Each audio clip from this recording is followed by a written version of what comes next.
So, what exactly are the terms of the ceasefire? It's barely holding, and Trump has lost just not support from the world, but much of his MAGA base. Now, the last time we talked was on Tuesday.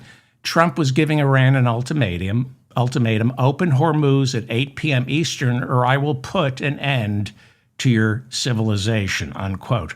CENTCOM, they're in charge of the military theater in the Middle East.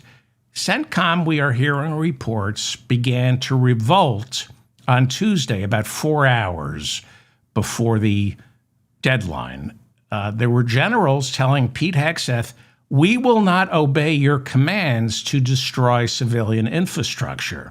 So that's what we're hearing. That's what we're reading, that there was a groundswell of opposition inside the Pentagon, possibly lawyers telling Hegseth that your orders are illegal. Now, they were looking at dual use infrastructure, which maybe the Department of Justice was brought in, and they said legally, if you destroy a bridge that's used by the military, that's considered dual use, and you might not be committing that big a war crime.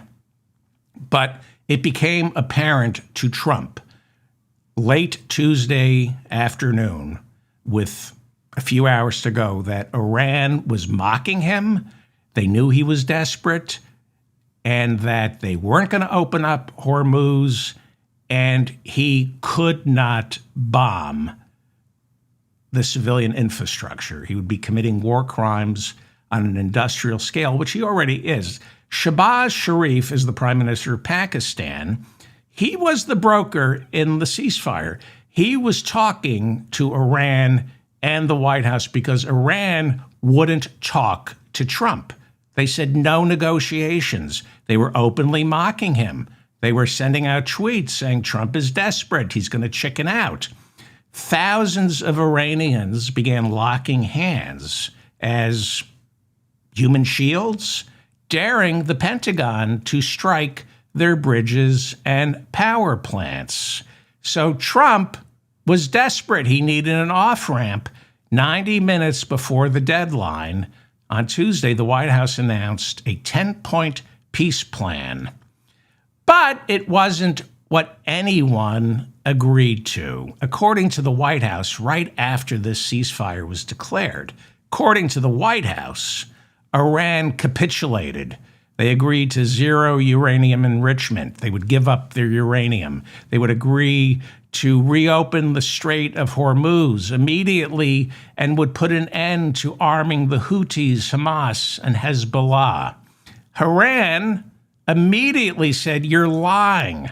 They said Trump agreed. This was their interpretation of the ceasefire agreement. This was right after the ceasefire was declared. Iran immediately said, Trump told us we could keep our uranium, that we would retain complete control over the Strait of Hormuz. They said not only that, but Trump promised economic sanctions dating back to the first Bush administration would be lifted, and Donald Trump, according to Iran, agreed to remove nearly 50,000 troops, American troops, from the Persian Gulf. While Iran declared total victory, J.D. Vance was in Budapest. He said there were several peace plans that are floating around, and that the one that the reporters are referring to was written by ChatGPT. That's a plan that Iranians not in the loop are claiming America agreed to. But J.D. Vance said the real peace plan agreed to by the Iranian leadership, that does not include any of the conditions just outlined by the Iranian leadership. The Iranian leadership spelled out exactly what was in their version of the peace plan, and J.D. Vance said, no, that's not what they agreed to. The Iran leadership declared immediately after the ceasefire they won, that Trump surrendered, and it is now the new era in the Middle East of Iran. And they would now be charging a $2 million toll per tanker trying to get through the Strait of Hormuz. They would share the revenue with Oman, which also overlooks the Strait of Hormuz. And while Iran said it was reopening Hormuz, which this was a big problem for Trump, Iran said it would reopen Hormuz. They shut it right back down when Israel refused to stop its bombing campaign in Lebanon. As we speak, the ceasefire was Tuesday. Hormuz is still closed. So Trump has accomplished nothing. White House spokesperson Caroline Leavitt said, Iran is lying. The Strait of Hormuz has been opened as part of our ceasefire agreement. She said the White House is seeing an uptick in traffic through the Strait of Hormuz. Well, she's a liar. Lloyd's of London said they can't insure any of the tankers, and all geospatial data indicates the strait remains closed. UAE oil chief Sultan Ahmed Al-Jaber said on Thursday, quote, the Strait of Hormuz is not open due to Iranian restrictions, unquote. Now, it is open to friends of Iran. It's open to Iranian tankers. It's open to Iraqi tankers. It's open to Russian and Chinese tankers. And about 15 tankers have been allowed to pass through the Strait of Hormuz since Tuesday's phony ceasefire.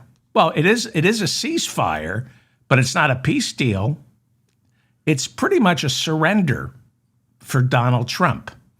So about 15 tankers passed through. All of them have gotten permission from Iran or are Iranian. And by the way, those are tankers leaving the Persian Gulf. There are no tankers entering the Persian Gulf through the Strait of Hormuz because they won't be able to get out. They're not filling up. They're not filling up with oil. And then we discovered that Iran announced that Trump had promised them war reparations to pay Iran for the damage Trump inflicted with his bombs. This is where we're at with negotiations scheduled to begin in Pakistan on Saturday. There are 3, possibly 4 peace plans that each side supposedly agreed upon. But you know how Trump operates. Just give them whatever they want. Tell them they can have whatever they want. Lie to them, and then lie to the American people. We know Trump is a desperate liar who has to get Hormuz open. It's not open. He's failed at this because he's a failure in every manifestation. He promised Iran everything early Tuesday evening and figured I can negotiate. But Hormuz is still closed. It looks like negotiations will begin on Saturday with Iran as the victor.